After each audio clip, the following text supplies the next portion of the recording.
The first big news is government efficiency. The feds are aiming for $2 trillion in budget cuts. And being in the government sector, we need to keep an eye out on what that means for our clients, what it means for ongoing work with it that we're doing with our clients and prospects. And primarily it's focused on efficiency. So if there are cuts, I think our clients are well positioned to take advantage of the opportunity to become more efficient. I think every project that we do has an efficiency angle to it.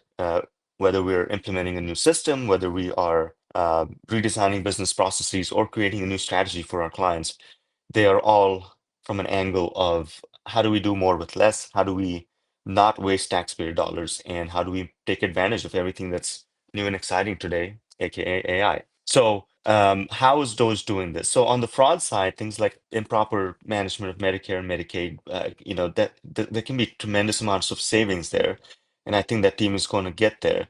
But how do you use AI-based anomaly detection to prevent overbilling or unnecessary procedures? How do you stop taxpayer dollars from disappearing into a black hole?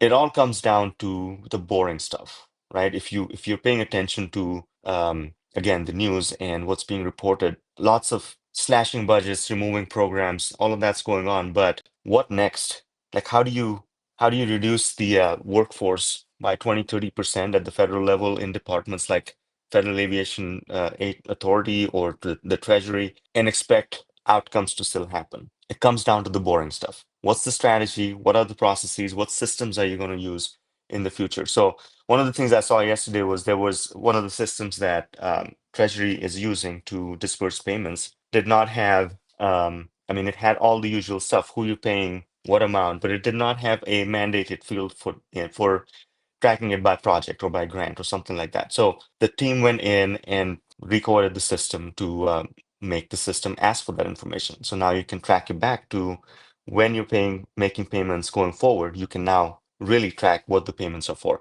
So small things like that don't make the headlines, but it all comes down to the non-sexy stuff, right? What is the process? What systems are you using? Do you have the right kind of checks and balances built in? Ooh, questions are coming in. All right, how does the government define efficiency in this context? I think at this point, if you're only talking about the federal level, we're talking about money. Money saved on what they consider wasteful spending, right? Um, and then I think, like I said earlier, what happens next is going to be really important because you can cut funding, you can cut programs, and we're about to find out, right? In the next 4 to 6 months, we'll find out what impact the cuts have had on people, and then we'll have to pivot. How is Doge using process intelligence tech to mine this excess spending? I really don't know, right? I mean, I think we're watching news on systems being used to process mine or data mine and find holes in spending. The great thing is they're putting all of this data out there, right? It's all coming out through X or other platforms on what they're finding. Our agency's balancing automation-driven cost reductions with the need for human oversight and accountability. Yeah, that's a good one. I think they're taking what I would call the big machete approach, right? They're cutting people, cutting jobs. There has been no talk of balancing automation-driven cost reductions. I think AI will play a big role in whatever happens next.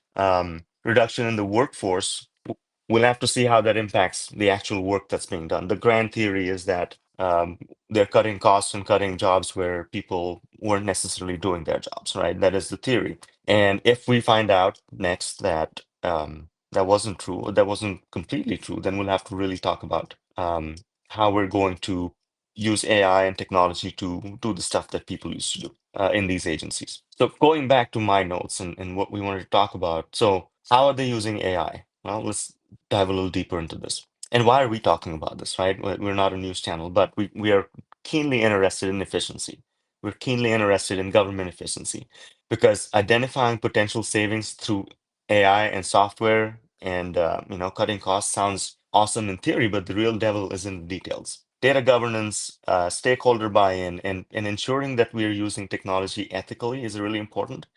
And we at Avero have a track record of providing strategies to our government clients and prospects to do this right. The Doge and all of this news around it seems great because it's new and exciting, but we've been doing this for years at the local level. Of course, not in the same way. Our approach is more future-looking, forward-looking. It's more strategic. We help our clients identify inefficiencies in current operations and then find better ways of doing it, either through automation, through technology, through redesigning their organization in a more strategic way. So going forward, a lot of that work will have a big AI component to it, right? We've come up with an AI maturity model that plays a big role in understanding where your organization stands today and how capable are you for taking advantage of all the cool things that AI brings to the table. So we'll talk about that in a future livecast. So let's talk about fraud and how's AI used to detect fraud. There's a lot of news and articles out there on the capabilities of AI and the promise of AI in detecting fraud. But how do you do it? How's it actually deployed without letting algorithms run amok? How do you put the gates in that provide safety for mistakes that AI might make? Every day that you use ChatGPT, there's a line at the bottom that says it might make a mistake. So let's see. So let's talk about fraud detection in the context of what's happening today. So how do you detect fraud today? It's considered to be pay and chase, right? A lot of times governments follow the model of if there's a PO and an invoice shows up, let's pay it. And then you chase it down later when someone says, hey, that invoice shouldn't have been paid. There might be some fraud going on there. And the pay and chase model has been going on for a while. So how do you change that by using AI? It's wildly inefficient. It's like discovering that your credit card was stolen, and a year later you're trying to dispute the $500 charge for, I don't know, inflatable flamingos. So it just goes back to doing the processing right, the process design of the process. How do you set your policies, and what kind of milestones and gates do you have in your internal processes? What kind of internal controls do you have? Because yeah, you can use AI to detect that, but you'll have to do the process work before and tell AI what you need to look for before you let these models do fraud detection for you. Um, but it can be done. AI could revolutionize fraud detection by flagging suspicious billing patterns or claims, but it can't just happen without doing the upfront homework, right? Again, it goes back to doing the hard work, the non-sexy work of thinking about your processes, your internal controls, and then telling AI what needs to be done. So building strategic frameworks come first, outlining clear goals, metrics, and lines of authority. Because again, if you've tried using AI to do any kind of data analytics, if you're even if you're using the best model in ChatGPT Pro, it still needs to be trained really, really well. So building the framework, outlining clear goals, setting metrics and lines of authority is the first step to take in creating sort of an AI-enabled fraud detection process. Developing robust systems. AI, ensuring that the AI has secure data feeds and real-time analytics is really critical. We've talked about this a lot. AI is not going to work for you if your data isn't pristine. If your databases and whatever stores of data you're using, your shared drives, your Dropboxes, your OneDrive, if your data is not organized, if it's not set up correctly, AI is not going to work for you. So the second most important thing to do is developing robust data management processes. Again, goes back to processes and policies. And then establishing repeatable processes, setting up oversight committees, automated reports, well-defined escalation paths. Because what happens when an AI systems, sorry, I didn't mean to have a thumbs up there. What happens once you detect the fraud? What happens next? What's the escalation process? What is the management approach to all of this is really, really important. So where do you start building a strategic framework? I think strategic planning is critical. We do a lot of IT strategic planning, and we do a lot of AI strategic planning these days. By the way, really cool line of work that we have just launched, and it includes an AI maturity model. Again, think about stair-stepping this. When you're at level one, you probably shouldn't be buying something and trying to implement it. And level one means you don't have all of the things I've talked about: repeatable processes, documented policies, a good IT organization, and a technology strategy that spans 3 to 5 years. That's level one. You need to get there before you start implementing AI tools. I know there's a huge rush and a sense of urgency to implement the next chatbot, to implement the next AI-enabled customer service rep, do that. But I think you also need to be ready for the next thing. How are you really going to take advantage of an agentic workforce or chatbots that really think for themselves without human intervention? You need to think of all of that before you launch into the future, and we can help you do that. So where do you start in building a strategic framework? Call us. Let's work on an AI strategy together. Let's see where you stand on your AI maturity model or AI maturity journey, and let's get you to level 4 or 5. That's where you start. Okay, so that's AI, fraud detection, and Doge. Again, lots remains to be seen, and it all comes back to the boring stuff, right? The boring stuff meaning how do you do processes, how do you do strategy, how do you do policies? So the next topic we're going to talk about today is local governments and AI. Again, lots of cool conversations going on, lots of vendors and lots of, excuse me, software providers selling the best of what's available today, right? Lots of great chatbots, lots of great customer service reps, agentic frameworks. There's a lot of promise in the air, and we're diving deep into it at Avero. Um, so a few examples that have sort of caught my attention recently on automating the work of government through AI, right? Palm Beach County, Florida, they claim to have saved $1.9 million annually by using AI to classify, extract, and enter data from thousands of documents. So we've seen this recently. We had Erica Olson from Madison AI on here a couple of weeks ago, and Erica's work and Madison AI's work involves public documentation, which is pretty cool. Go check them out because every government agency, every quasi-government agency has a board of commissioners, of a council of council members that have to put all of their business out to the public. If you go on any city or county's website, you'll see their board minutes, agendas, budgets, everything is public. So using that data and working with these agencies, a lot of AI vendors, sorry, that word again, AI software providers are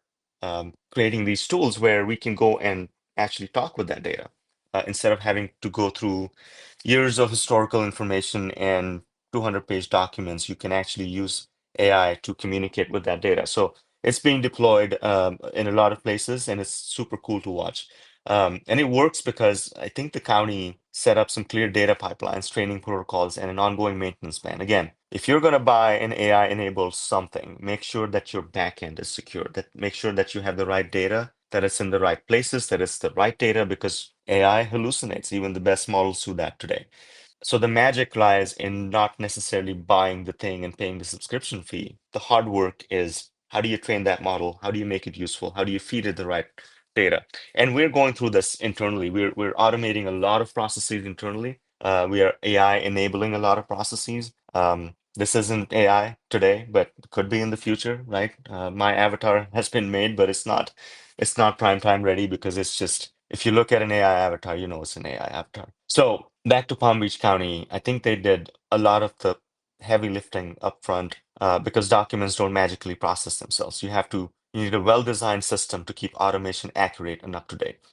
So again, if you are in the market for an AI-enabled something, make sure that you have the technological and organizational maturity to take those processes and systems on. All right, questions, comments. All right, Kyler says, are any two local government strategic frameworks the same? How do you know what is best for your unique community? Great question. I think a lot of it is standard because you are a government agency, you are in business to provide services to your community. So from that standpoint, they're the same. A lot of times their unique sort of infrastructure needs, their ground reality is different. They've made decisions 20, 30 years ago that impact them today in terms of systems and processes and how they're set up. It also differs from agency to agency based on what kind of services they provide, right? Some cities are full service organizations. They have police, fire.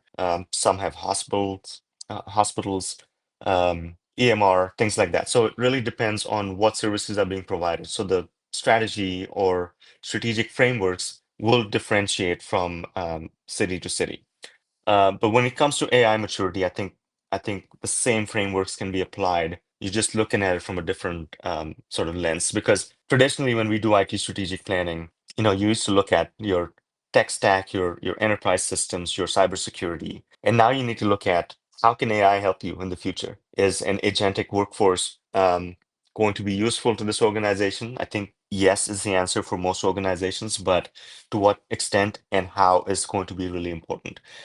Because here's my theory. Historically, we would have, most agencies, if you have an antiquated ERP system or HCM system, your options were limited. You had two options. One, stick with what you have and remain inefficient. Two, raise the money and the political capital to go out and buy a new thing that's now going to take 2 or 3 years and cost you X millions of dollars. I think a third option is going to emerge, and I think that's why most major software providers and uh, implementers are coming up with an agentic framework that will either live within their system or they're going to sell it to their customers as an add-on. So that's going to change the landscape because traditionally, again, the strategy was your ERP system or your HCM system doesn't work, go get a new one. And then there's a whole other method of doing that. The third option that is about to emerge is can your organization use an agentic workforce with your existing